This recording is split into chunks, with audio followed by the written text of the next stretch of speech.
Well, welcome back to Growing Together.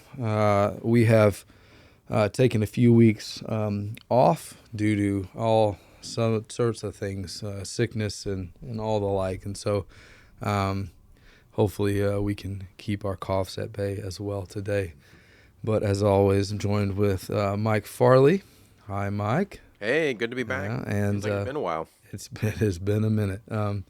So I even just going through all this was like, oh, this has been a month since we've recorded this. And so today's episode will be kind of like a recap of sorts of what we have kind of gone through the last few weeks in the class, but really just topically, we're going to be talking about community and how from community we go out to the world. So it's community and neighbor, and really we're asking really a twofold answer to the question of who is my neighbor. Well, my neighbor is both the one who is close to me and the one who is outside of or around me, and that's those are two truths to that to that statement. And so I think that's actually what Jesus is kind of interacting with the question that with Luke in Luke, the Good Samaritan passage, right? The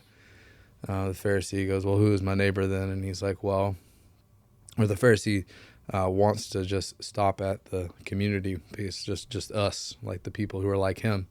And Jesus says, oh wait, that's not true. It's even bigger. Wait, there's more, of that. And so, but we will get to that moment in a little bit. But I want to start with just the importance of community. Like we're talking about, in many ways, church community. And I think the first step often will be maybe just to try to figure out, in many ways, we'll try to talk about this in ways of just figuring out how to, whatever routines or whatever things that we can check off, like, all right, this is what community looks like. But community, even particularly that there's community outside the church too. So I guess the question that I really want to start with is what makes a church community different than the world around us? What makes the centering our lives around Jesus together, what makes that different than the world that we live in? I don't know if you had any thoughts, Mike, on that. Well, communities and groups of people are, often united around a shared set of loves and a shared set of activities. And, what's most distinctive about the church community as a community is that the shared love that unites us is a shared love for God. Mm-hmm. God as He's come to us in Christ. And so when that is the foundational shared love, the shared thing that's uniting you as a people, it's going to produce a community, or at least it should produce a community that looks like the character of Jesus. It looks like the breadth of Jesus' love for people. And that is always in every human culture going to be a countercultural reality, because the breadth of Jesus' love is always crossing boundaries that people often don't want to cross. Right. So, a church community ought to be distinctive in that the shared love and the mutual expressions of love and service that happen in that community, should look like who Jesus is and what He's doing. And that means it's going to be not like other groups in the world or in society that are say simply organized around something other than that, or something narrower than that. A lot of times there are plenty of groups that are organized around just being friends and hanging out and doing fun things together. Yeah. But that tends to group people into groups in which everybody's pretty much the same. Yeah. Pretty much has the same interests, pretty much has the same lifestyle, pretty much has the same kind of place in life. And there's a billion of those, But the church is supposed to be this community that reflects the breadth of the love of Christ. And that's going to necessarily draw in a whole variety of people who may not otherwise have ever been together. Yeah, Or I mean, maybe have any kind of human reason to even be in the same room together. well, we see that in the models for us of the disciples themselves. They're people who would never even, Yeah. they would not choosingly, or they would never choose to hang out with each other per se. They would be probably in a crowd together, but they would never want to be like in relationship or a friendship with each other. And I think that is definitely an interesting, because if we're asking the question like, where do I belong? There is this tendency to say where I belong is where everybody believes the same things that I do, like where it's not a challenge to be in a group. That's I guess maybe that's like the weird kind of default design that we think should be there. I mean, I remember being asked to be a part of a beard club at one point, and I'm like, what do we do? They're like, well, we're a bunch of us have beards and like we're hanging out. Ironically, it was exclusively male, and they did like community activities too, which was, I mean, it was really cool, but it was very centered around one thing. It made not a lot of sense to me. But we have those tendencies to do that and to see like that's the place to do it. Yet, like our culture is longing for more, like a better like breadth of friendship because of the wanting or the like kind of the lacking of even that situation or that thing. Like we have, there's research out there. It's talking about there's the rise in eating alone. Like there's like a significant rise in that of going out to eat alone. There's a rise in digital friendships. There was one quote. This is from a Harvard review. It says that in thinking about digital friendships, research also suggests that digital interactions lead to weaker connections and lower senses of mental well-being.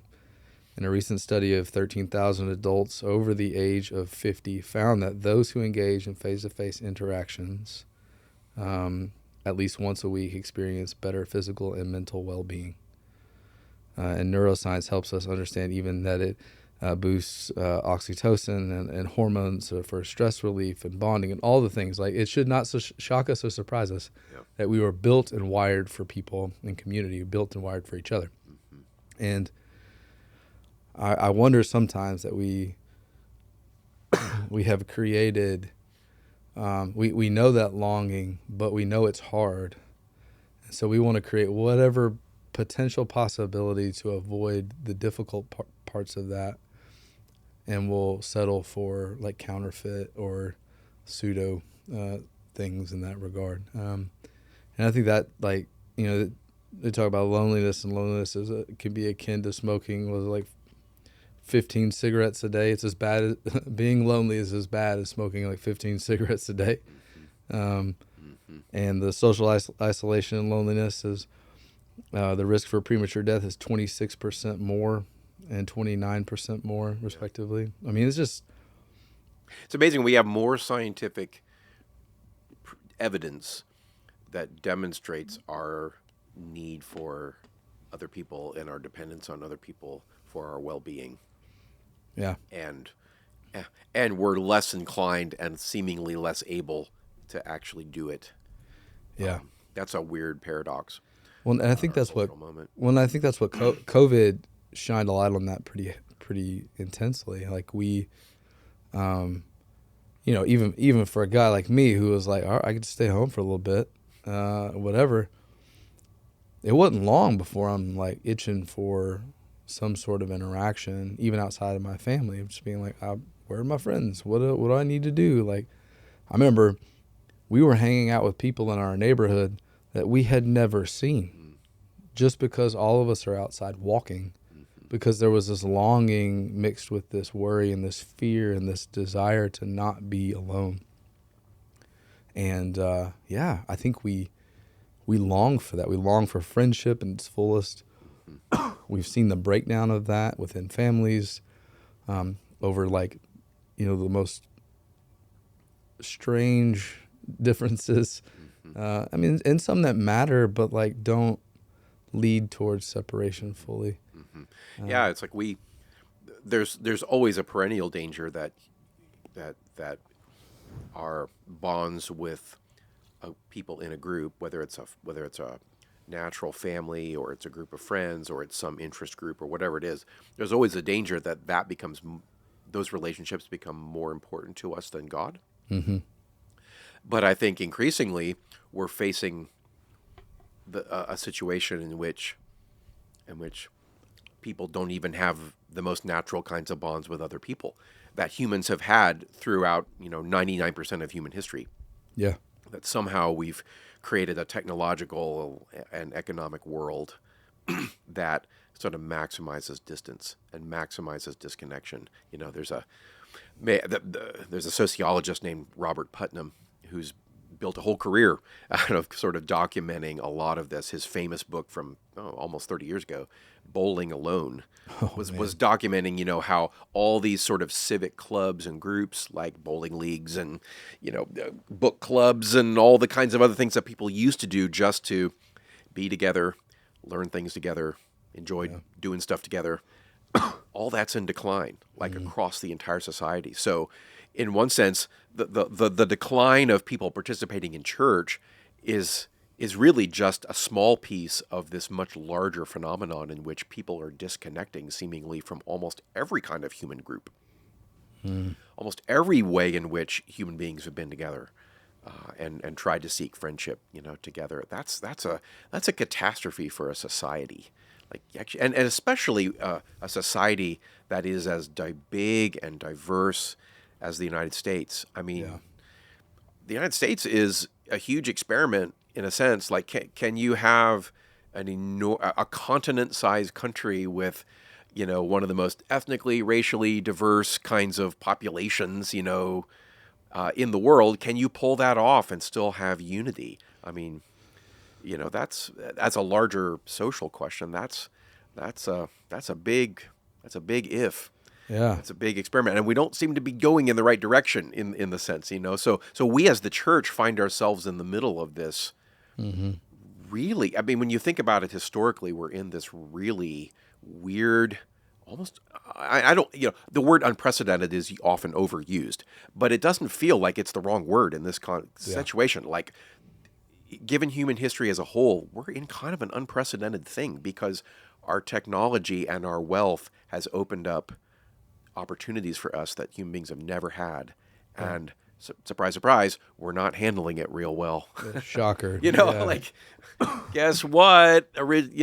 The doctrine of sin proves itself yet again. When people are given the option to do so, they tend to move away from each other. Yeah. Or fight with each other or destroy each other. It's Well, and I think and maybe it's just a drum that I feel like I beat, but like it's the sense of like this ease of it. Like, I can ask ChatGPT to help me with this thing, and it immediately tells me. But I can also ask my neighbor or my friend as well, but it might take longer. Or they might not know, and we might have to go look somewhere else together or something like that. We look for the convenience and the ease of things so much and forget the effort that has to go in. I remember there's a video with Simon Sinek and Trevor Noah talking about friendship. And it was beautiful because it was this take on the intentionality of it, of having to take the time to invest the time and the effort it takes to have friends. And like it's time, it's emotional, it's physical, it's a lot of things that push us in or like cause us to see the need for it. Because otherwise, if we attempt to do this alone, we will. Where do you go when life gets hard? Where do you go when things go very poorly? I mean, I was thinking about this recently with Kirk broke her leg, and I I've been consistently thinking, I'm like, man, what do people do who live alone with this, like non-weight bearing and like not being able to get up and go do stuff like what do people do if they're not in a community like a church or something else? And it actually like makes me really sad. Like it takes me down a path of like, man, that's like a despair of like, man, what would that look like? And I think that's so in answering the question of what is the what difference is a church versus it all, it's that diverse community of all sorts of diversity. It's diversity of thought and ethnic and racial and whatever it might be, all centered around God and his love for us and sending in the person and work of Jesus and embodying the practices that he's given us to do. And so like Romans talks about this, Romans 12 gives us this kind of like list of the things and what it looks like. We're called to encourage one another, love one another, encourage one another when we start to kind of wax and wane a little bit, being with and seeing. And that's like being seen or seeing the person in front of you so intently that you notice those things, that they can't mask them. Because I think we're really good at that. But like you see, like, oh man, something's up with them. And instead of assuming the worst, it's encouraging them and walking alongside them. It's hoping together, sticking with each other in trial. It's financially helping one another. It's opening your house and your home to people. It's being, in many ways, a family that so takes. It takes the definition of like, I'm going to take care of me and mine only out the window, because now you're saying I have maybe a nuclear family, but also I have a church family that I take care of and they take care of me. You're in a community of spiritual mothers and fathers. You're in a community of spiritual brothers and sisters. You're in a community of all these things. And that's where belonging and hope and healing and all those things can be found. And it really does combats the loneliness of our day. It combats the isolationism. It combats the tribalism when done right. And I unfortunately so, sometimes churches start to reflect the culture in this. And so like trying to step away from the world, right? And like we're going to be the city. Their definition of city on the hill is like, we're going to be on a city on a hill that's potentially like a long way away from everybody, and being the one place where this thing is being done right. And I'm like, well, actually, you're a lot like a city on the hill that is inviting others. You're a lighthouse showing people the way and guiding them where they need to be. That's the vision. So yeah, broken people. People who think they're not broken, the people who this, that, and the other, being invited to one space. And yeah, I mean, throughout Scripture, or throughout the New Testament, like Paul and other writers are constantly having to be like, okay, you have the vision sort of, but you're doing it wrong in this way. Let's learn. It is a trial and error. So if you want to talk about like the attempt of the American dream of that, of like bringing all a melting pot of everything, whatever, how hard that is. I mean, even a microcosm of that is looking at this, taking Jews and Gentiles together and trying to get them to hang out, and trying to get them not only hang out, but to be family. Man, like, so in some ways we should take heart that like there's grace in the midst of all of this. So take heart as we have compassion and care on our neighbors and everyone else, right? Yeah, if we find it hard, we should just recognize that it's always been hard. It's always been hard. That's the whole point. Yeah. And I think in many ways, like it. I mean, when we get this picture of that, Jesus has knocked down the walls of hostility. That he has called the stranger back home. He's called those who are far off home. Like he's all those things. Those pictures are examples of saying like, that's this extent that Jesus had to go to to like identify, engage, and to break down the very things that divide us. Yeah.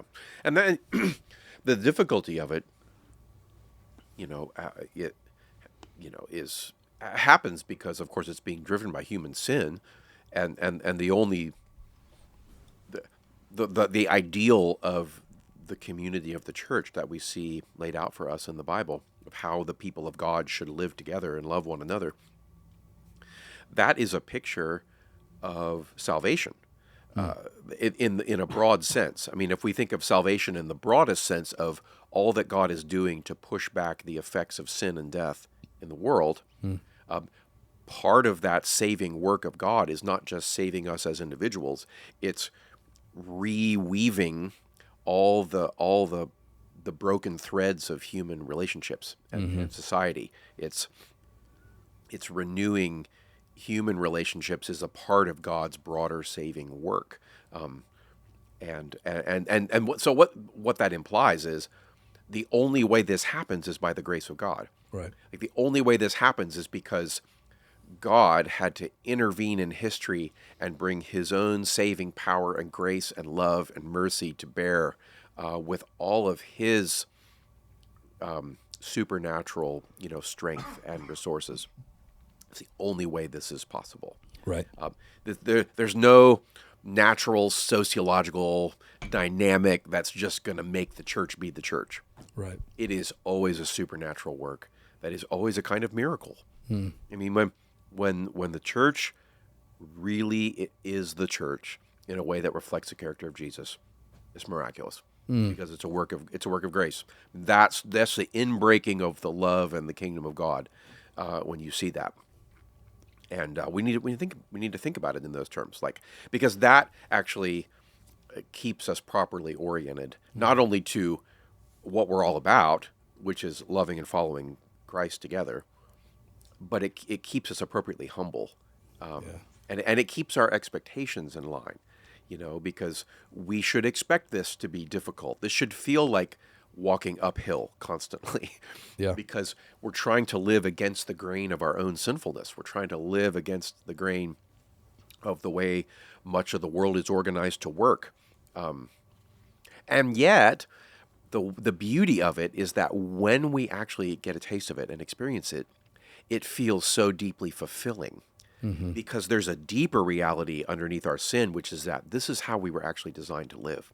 Like when we actually experience a taste of how God made us to be, his intention for us, his good purpose for us, oh man, it's so exciting and it's so fulfilling. And at best we get tastes of it, but we want to find ways to lean into getting deeper and deeper tastes and experiences of that together and to figure out how to do that more consistently. But well, that's why I think that we have a lot of conversations surrounding like church hurt and all that stuff in our time, and a lot of that is real. Like there is actually I would say all of it is real in a way because it's felt that way, but some of it is this, that, and the other, our own kind of ways in which we interpret it, blah blah blah. But there is this reality of like it hurts because we long for that what you just talked about. Like we long for what was underneath, like what was at the foundation, and we assume and we hope that I guess we sometimes will assume that those communities should already have that enacted. It should already be living that way. And the should and the reality is just a different thing. And so every church is a major work in progress. Yeah. We're it's part of this deep tension. Like the saving work of God is here and present, but it's not finished. No. And the kingdom is here and it's not here at the same time. It's partially here, but gosh, we're still waiting for the fullness of it to come, like we pray in the Lord's Prayer. Right. There's safeguards. Every week, Lord, let your kingdom come. Your will be done. We pray for that because it's not fully here yet. And so every church is broken, and we're every church's slogan should be, "Come join the rest of us broken people trying to figure it out." Like that's day at a time, guys. Day at a time. Yeah. And so I guess maybe I want to end this section of conversation around the community and the church.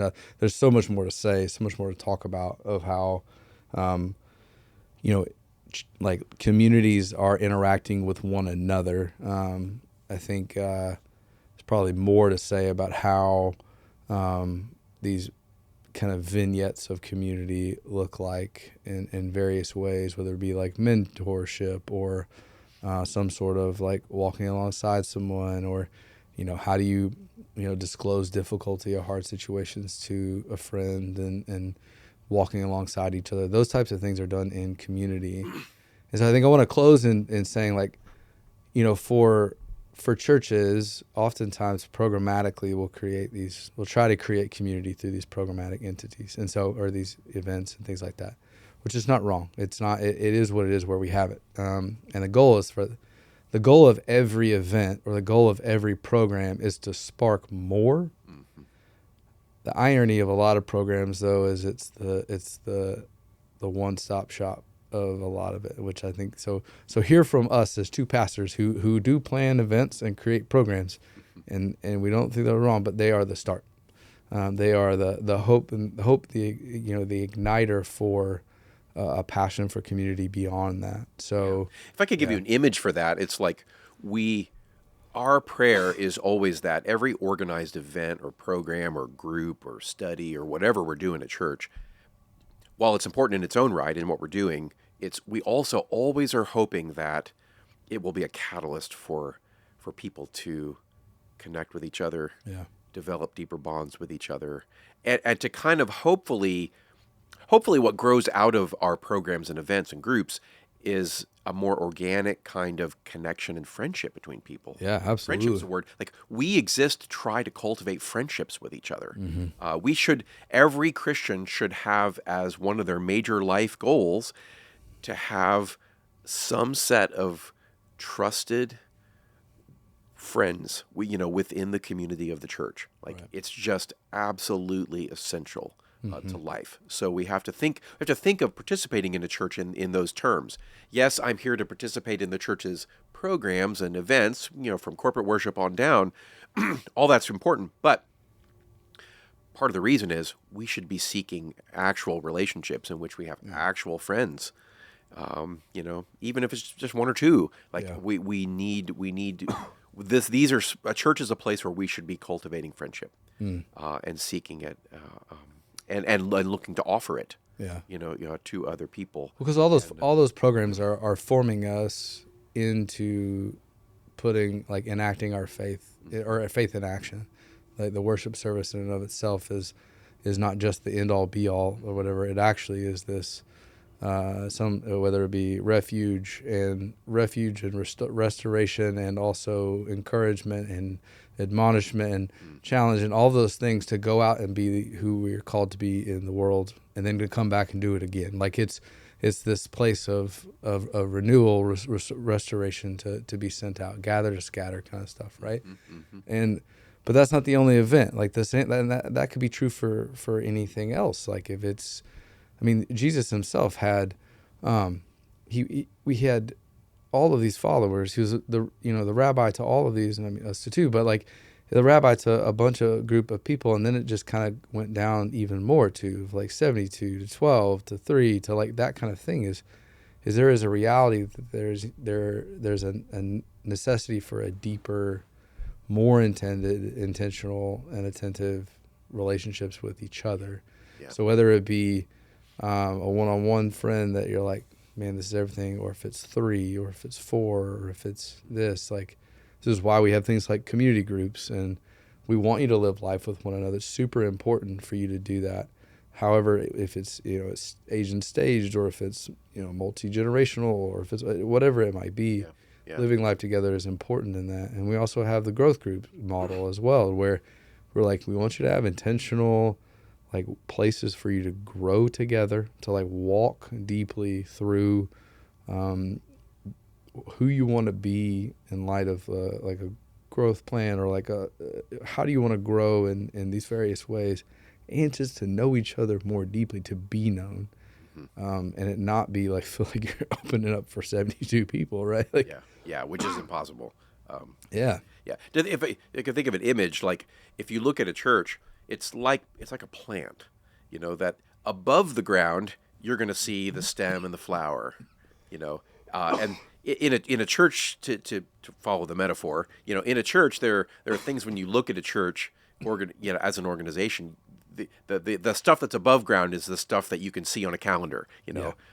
this study and that group and this gathering and all those things and all that's there. But what we're always hoping for is that that's sustained by a root structure.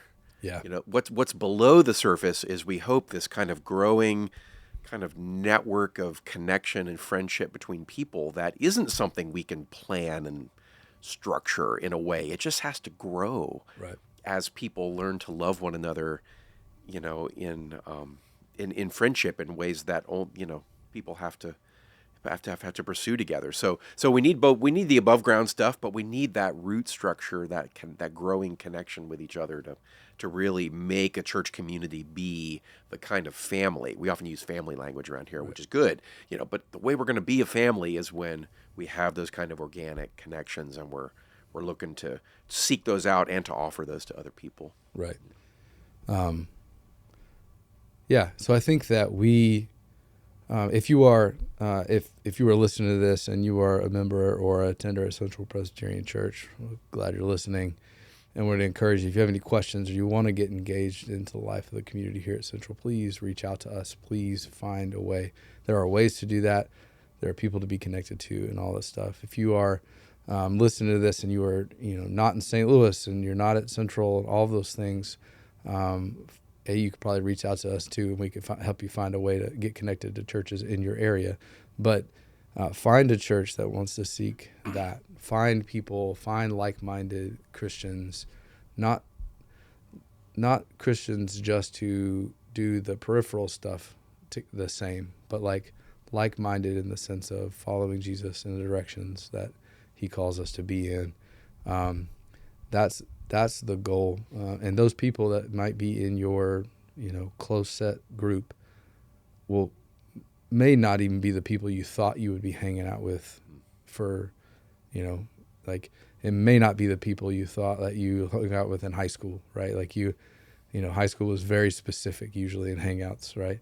Jocks or this or whatever. But it may be the most random group, but that random group could be the most impactful group for you to interact with and to be loved in this time.